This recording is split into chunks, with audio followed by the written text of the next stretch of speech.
Sri Lanka's Central Bank Governor Dr. Nandalal Weerasinghe confirmed today that external debt negotiation discussions are continuing with commercial creditors and an agreement is expected to be reached over the next few months. Commenting on the inflation resulting from the policy initiatives of the government, Governor Weerasinghe said that the central bank is dedicated to maintaining the Colombo Consumer Price Index-based inflation at around 5% as agreed with the Ministry of Finance last year. He also said that policy interest rates will be maintained at current market levels till market lending rates are on par with the CBSR policy rates.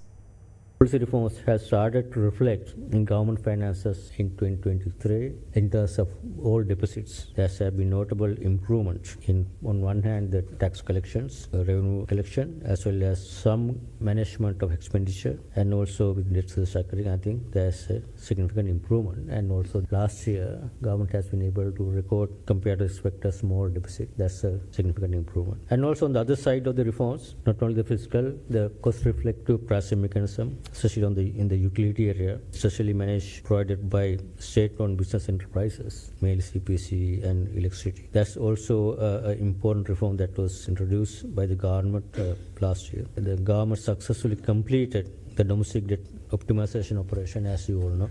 And also in relation to external debt restructuring, agreements in principle was reached with the official creditor committee and also with the Exim Bank of China for debt restructuring. At the meantime, good faith negotiations are continuing with other commercial creditors to reach an agreement in principle earliest possible within the next couple of months. While increasing the autonomy of the central bank Act enhanced accountability of the central bank in relation to its policy actions. Now, we are bound by an agreement signed between the Minister of Finance and the central bank to maintain Colombo consumer price-based quarterly headline inflation at 5%, subject to a tolerance level of plus or minus 2%, which means plus 7 and 3% broadly within that range. In line with our monetary policy framework, policy actions of the central bank would continue to be directed towards achieving its primary objective of maintaining domestic price stability while facilitating the economy to reach its potential growth.